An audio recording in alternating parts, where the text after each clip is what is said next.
See red.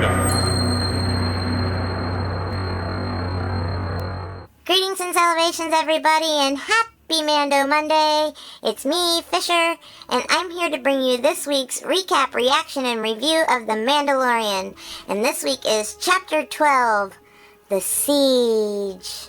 So grab a cup of bone broth, or some frog eggs, or hey, even some cookies.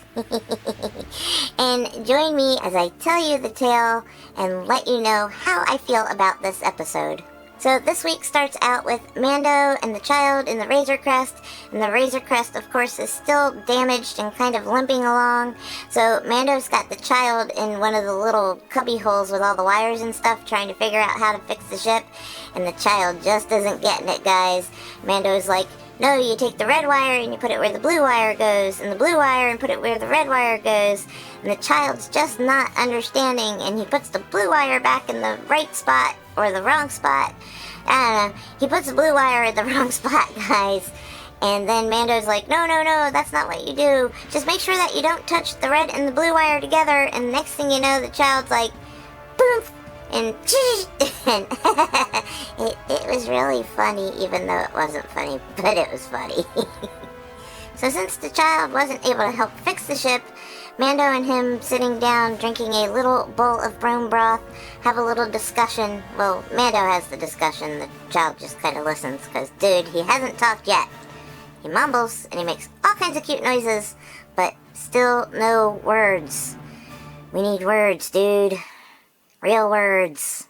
But Mando says to the child, we're not going to make it to our destination. We're going to have to make a pit stop. How do you feel about going and seeing some old friends on Nevarro? And then I got all excited because I was like, ooh, Nevarro, that means I'm going to see my lady. Oh, yay, Cara Dune's going to be in this episode. Boop, boop, boop. I like her. I can't help it. She's really cool and she kicks butt. Okay, back to the story. So the next thing that happens is there's these walrus dudes. Kind of like, you know, the walrus dude from the original Star Wars. Same species. And it looks like they're stealing stuff. And then there's a noise. Who could that be?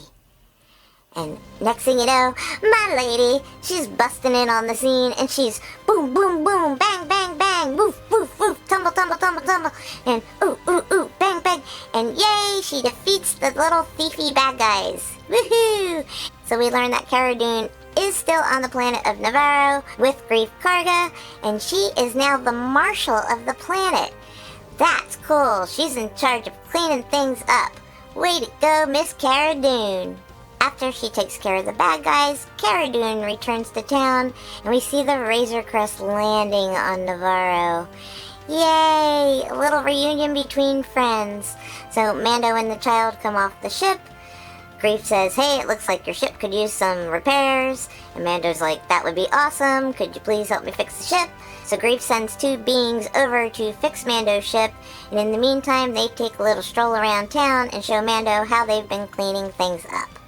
But we all know, guys, everybody's always asking Mando for help. So, of course, Greef says, hey, we need to talk. And we'll leave the child here because this isn't any place where the child needs to go. So they leave the child in the schoolroom where the kids are being taught by a C-3PO looking droid. So they sit him down, poof, in his seat, and the kids are all laughing and giggling and whispering and... But the child just sits there. He's taking it all in. He's like, But then he looks over.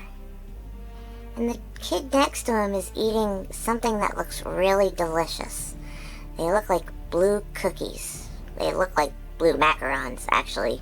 Didn't know they had macarons in space. Huh, who knew? But hey, blue milk, blue macarons, Disney, make that a thing. But anyway, the child's looking at the cookies and he's like, please? Please, may I have some cookies? And the kid next to him looks at him and says, no. How rude. You should have shared your cookies there, kid. Because the next thing you know, the child is using the Force and poof, The cookies are his, and they're in his hand, and he's eating the little cookies. Yum, yum, yum, yum, yum, yum. So, I guess he went to the dark side for the cookies? But seriously, guys, that's actually a really pivotal moment that I haven't seen anybody else talking about. The child used the Force, and after he used the Force, he didn't pass out. He's growing stronger. So we leave the schoolhouse incident, and Mando and Greef and Cara go into an office to talk, and when they walk in the office, Mithril is there! Dude, little blue dude from the first episode. Good to see you unfrozen, buddy. He's working for Greef, he's an accountant, and he's helping out Greef as part of his 350-year sentence. That's a long time, dudes. But the important thing is that Greef tells Mando that there's an Imperial base on the other side of Nevarro that they want to get rid of. It's supposedly abandoned, so they want Mando to help them go clear it out. And Mando agrees and says, sure, got nothing better to do while you're fixing my ship. So Mando, Cara, Greef, and Mithril hop in a land speeder and head off to the Imperial base. At first they can't get inside the base, so Mando uses his jetpack and he flies up to the top of the base. And next thing you know, there's a stormtrooper coming over the side. Guys, there isn't supposed to be anybody there. So the door finally opens and Cara and Greef and Mithril climb into the elevator, and Mando says, "So much for an abandoned base." And there are stormtroopers all over the place, guys. Not cool. So not cool. So they find the reactor that holds the lava at bay, and they set that off, and they've got 10 minutes to get out.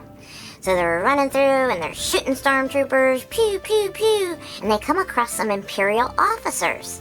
So not only is there stormtroopers there, guys, there's Imperial officers there too. What is going on?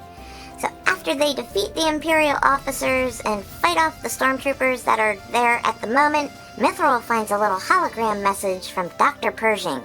He's the doctor from the first season who was working for the client. And his message says that the blood he took from the child in the experiments that they are doing just isn't working, and he's out of blood and he needs more. And the message is to Moff Gideon. And Mando's like, "Oh, well, this message has to be old because Moff Gideon's dead." And Mithril says, "No, this message is only 2 days old." And Mando and Cara and Greef are like, "Oh no, Moff Gideon is still alive." And Mando says, "Oh, well, dude, Moff Gideon's alive. I gotta go get the child." So Cara says, "Yes, go, use your jetpack, it's gonna be faster." So, phew, Mando jetpacks off to get the child before anything bad can happen. And that leaves Cara, Greef, and Mithril trying to get back to the land speeder so they can get back to town too.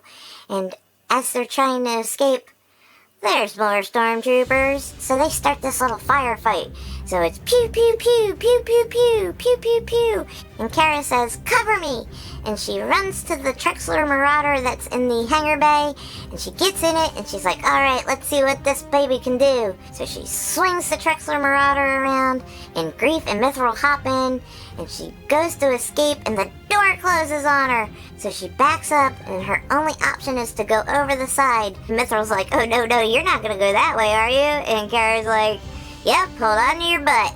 So they go pew over the side and poof. And they landed on Mithril's speeder. "Sorry, dude. We'll get you a new speeder." They get away before the Imperial base can go boom. But guys, next thing you know, zoom, zoom, zoom, there's troopers on speeder bikes chasing them. And Greef gets in the little gun cannon and he's trying to shoot the troopers on the speeder bike. Pew, pew, pew. And then luckily they defeat those troopers. And you can see in the background that the lava takes over and the base blows up.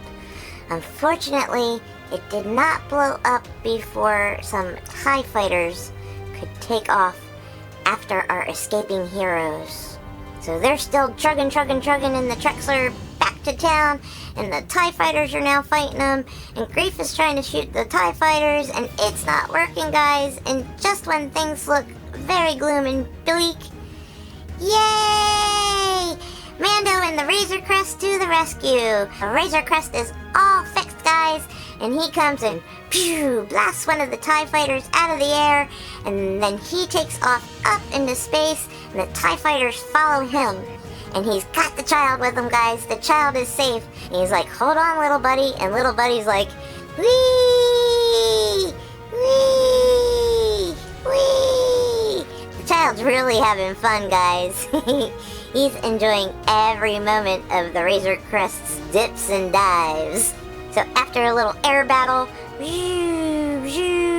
and some really twisty, turny, and roundies, all of the TIE fighters are defeated, and Mando settles down the ship, and he says to the child, you okay? And the child, looking kind of greener than usual, goes blah, and throws up Blue Cookie. And Mando's like, oh no, and he's trying to clean him up. He's talking to Greef and Cara on the radio, and Greef's like, hey, you want to come back for a drink? And Mando says, no, I got something to clean up in the ship. And then we gotta head off to our destination and our mission before Moff Gideon finds us. So Mando and the child take off into space on their mission. But that's not it, guys. The X-Wing pilot from the New Republic has shown up in Nevarro because of the explosion at the Imperial base, and he's questioning Greef, and Greef's like, yeah, I know nothing about it. So he goes on his merry way, but he comes across my lady, Miss Cara Dune, and he starts talking to her about how awesome she is, and that she should join the New Republic, and she kind of declines, and he sets a shield on the table, which gives her something to think about. And it's still not over, guys. Next thing we see is Moff Gideon. Oh, bad man. Do not like you, Moff Gideon. Leave the child alone. But he's told by one of his officers that he got a message from their contact, and there's been a homing beacon placed on the Razor Crest. Oh no, guys. That means that he's going to be able to find out where Mando and the child are. That's not good. And it looks like he's building a big army of dark troopers. Oh no, guys. I think we're all in trouble. And that's where the episode ends. So guys, this was a really fun episode, and I think it's my favorite one from the entire series so far. It had so much old-time Star Wars action in it that I was just yay! I was cheering the whole time. There wasn't much that made me close my eyes. I did gasp a few times. And there were some really funny The Child moments. Probably the funniest that I've seen so far, at least to me. So what do you think, guys? Do you think The Child was funny in this video? Some people are saying that he's being a brat. But hey, guys, if you remember back to when we first met the original Yoda in Empire Strikes Back, he was kind of a brat, too. He was rooting around Luke Skywalker's things and taking things out of his bag. Yeah, so the child might just be acting like his species. We don't know. Plus, guys, he's only a kid. He's just learning. He needs to learn how to be good. And I have faith that that will happen. Even though the dark side has cookies. And of course, my lady love was in this episode, and the way they left it at the end there, hey guys, could we be seeing a Cara Dune spinoff? I would totally watch that show, and I want all of the Cara Dune merchandise, please. Santa, can you please bring me a Cara Dune doll for Christmas? That's on my list. Pretty please. But anyway, guys, thank you so much for watching my recap, reaction, and review. I hope you liked this video, and if you did, please give it a thumbs up. And if you want to see some awesome Baby Yoda merchandise and reviews and news and DIYs and all kinds of other fun things, please make sure to subscribe to our channel and turn on that notification bell so you don't miss seeing them in the future. Alright guys, there's only one thing left to say. We'll see you later.